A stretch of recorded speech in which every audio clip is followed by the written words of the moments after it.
Hello everyone, it's Farid Zaki, and today I'm going to show you why the Smudge Brush in particular is such an underrated tool in the art community and how it could actually, in fact, be utilized to make great art.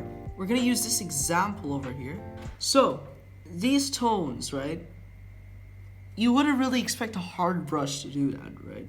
Maybe this would be a soft brush is doing. But in fact, I used probably the hardest brush in my library for this. So, I'm going to draw up an example and I will let you see for yourself.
Now it's time to show you the example. So, let's get the smudge brush out.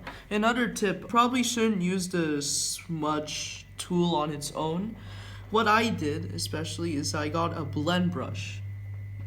Procreate, if you're using it, doesn't have its own native blend brush. You're gonna have to hunt for that yourself on the Procreate website. But if you get a brush that was created for blending, that should also provide you with better results. How you use it is you go from the darker colors and then slowly transition.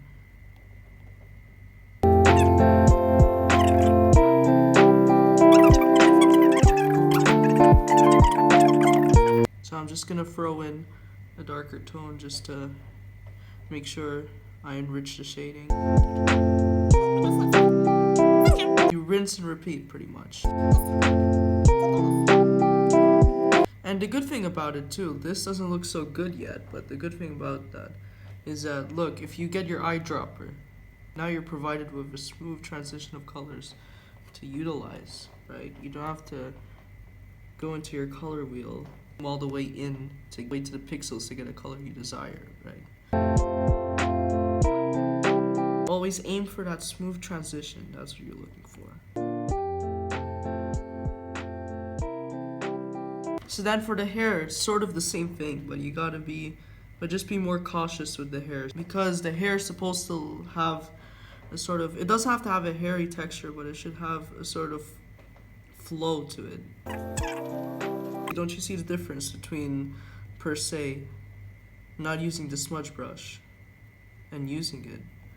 You have a smoother transition depending on how you use it. Now, you don't only have to go from dark to light, you can also go from light to dark, but that really depends on the look you're looking for. Because sometimes if you do it from dark to light, there could be an imbalance in dominance over the color.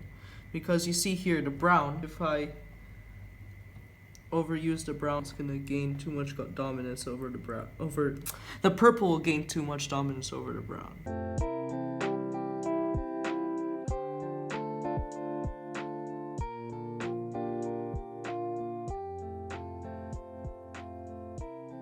Now, the smudge brush won't always do its job correctly, but that's why I said at the beginning that it's best to go over your smudges to enrich the tone. Like here, for example. Before I did this, it was just very smudged up. But once you add those tones in, I can't redo, so I'm gonna have to redo that. See, once you actually go over the smudge brush, the key to this is cooperation between the tools. There's no one tool that can give you everything you desire. A mix of tools is the best way to go. Don't you see the difference? You see it's way more smooth. Even the shades are defined. You can even see, you know, even a semi-realistic, if not realistic, shadow forming over here. See that? This can compete with the likes of what? An airbrush, a soft brush. This thing is genuine. It's just about how you use it, right? Because you can screw anything up if you don't use it correctly, and that's the message I'm trying to bring out. The takeaway of this is to give these tools a chance. Try to find better ways to use them. Be creative about them. That's how you make decent art with it. Alrighty, folks, that's it for today. Like, comment, share, and even subscribe. I would really appreciate it. You can even hit the notification bell. That would be twice as appreciated. And actually, I got a question for you. What is your favorite brush? It doesn't have to be Procreate. It can be any digital art platform. Just what are your favorite brushes out of your selection? Let me know. It would be interesting. And that's it for today. Follow me on my Instagram, Farid_sketches and more. And I'll see you next time. Adios.